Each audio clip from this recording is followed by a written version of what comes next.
Hey everybody, welcome back to another video presentation. Thanks for joining me. I wanted to talk to you about this Stockholm Syndrome. I'm sure you've heard of it, but just in case you're not 100% sure of what it refers to, it relates to that syndrome which appears when an abused victim develops a kind of respect and empathy towards their abuser. It was named after a bank robbery that took place in Stockholm over in Sweden, when a group of bank employees were held hostage, but developed a strong sense of empathy towards their captors. When the event was over, they even defended their captors by not wanting to say anything that might endanger their captors' freedom. This usually happens because the victim sees the smallest act of decent behavior as an extracted event, which makes them see the captors as essentially good. This way, they leave aside all the negative stuff and focus on the positive stuff. This is often called traumatic bonding or victim brainwashing. Having said that, let's talk about the elections that have happened in the UK on Thursday, and now we've seen the results. And I guess the first headline I wanted to talk to you about is this one. In England, Boris Johnson's popularity and vaccine bounce has propelled the Tories to election success in Labour hardlines.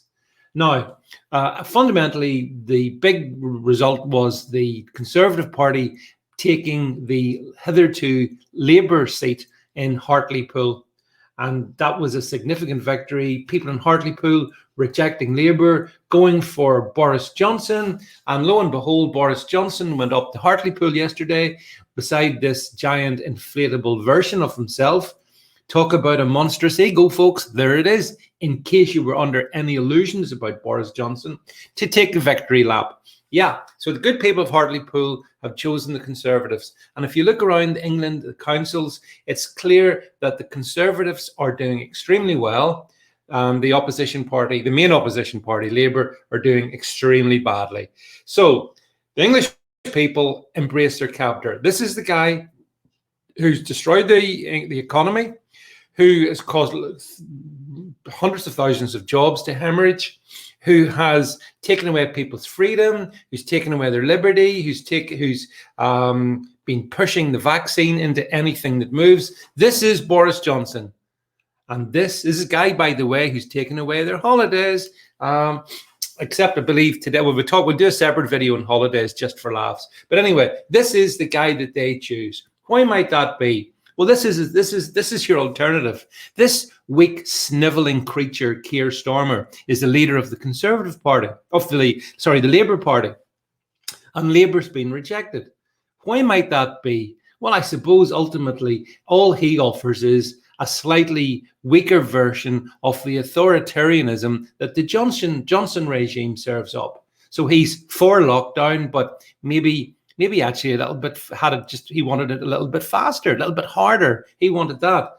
And apart from that, Labour have no policies. They're unable to oppose because fundamentally they agree with everything that the English Tories do. They are essentially the uni party, but people prefer the kind of the buffoon caricature of Johnson rather than the metropolitan elitist image of Keir Starmer. So that's what's happening in England. They're giving thanks to their captor. In Wales, incredibly, the Labour Party has done actually quite well over there. The Labour Party in Wales is absolutely atrocious.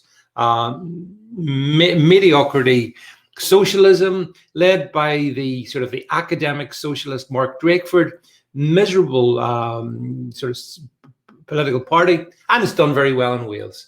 And if we jump up to Scotland, well, the English-hating SNP have done very well. They may or may not get the total majority that they need, but this guarantees even more of the the Scottish nationalism of Nicola Sturgeon and more demands for a Scottish referendum. So this is where we are, folks, anyway. England's embraced its captors in the Conservative Party. And in Scotland and Wales, they've embraced the socialism and steroids represented by the Welsh Labour Party on the one hand and the SNP on the other hand. That's the absolute mess of Britain in 2021. And I'm sorry, but what that means for me is it's actually 1941, folks. It's 41-42. And we are now, those of us who see through this, we're the people behind enemy lines. So we have to stay strong. We have to point out the realities which none of these clowns are in any ways prepared to deal with. And we have to face the fact that those who vote have been either traumatized or completely propagandized, and they are a real and present danger to the rest of us. So that's where it is, folks. We is under threat from these